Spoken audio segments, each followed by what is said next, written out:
Yeah, we're back here talking about couples in Canada who are waiting longer than ever to have kids. That is pushing our biological fertility to its limit. Fortunately, technology is offering up some solution. Some of them sound a little bit sci-fi, from three-parent babies to customizable embryos designed to create the perfect kid.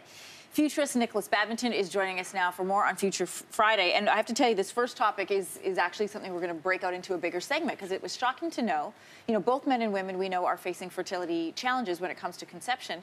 But research from 2017 found that sperm counts for men across the Western world have dropped almost 60% since the 70s. Women today having, on average, children around 6 years later than they did in the mid-70s. So how does technology address this trend?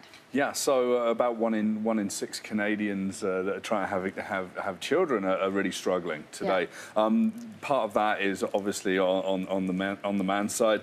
Obviously, thinking about like fertility and health for men is really important, and that sort of slips. So there's some startups that are in place that help you do at-home testing and then give you nutritional advice to sort of get back on board and do that. Also on the female side, there's some really exciting new developments here in Canada. There's a company called Lilia that's just raised nearly $1 million in 5 weeks to try and use a prick of blood to help you know, likelihood of success at IVF or egg freezing, when your menopause is going to happen, like fertility. So technology is stepping up to help us sort of bridge that gap on what's been quite a painful process. Still on this front, a growing list of experts arguing that in coming decades, sex is no longer going to be used to procreate. So if that's the case, how are we going to have kids? Yeah, so it's the idea that you can take things like skin cells and you can actually grow eggs and then build that out into a child, implant that into a woman and take that to gestation.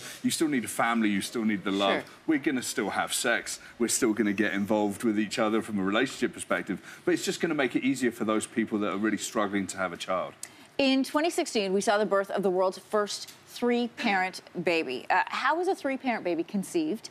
And why would this be a choice for some families? This is super experimental, so it's not just available to anyone. The process is fascinating on this one. Yeah, absolutely. So you've got a couple. They might actually have some genetic challenges. And what you have is a third person that provides good genetic DNA, and they splice that together with the two parents, and they fix the problem so they can have a baby that isn't born with congenital defects. So they take out whatever the defective gene would be. Yeah, absolutely. It's like gaming survival of the fittest, right?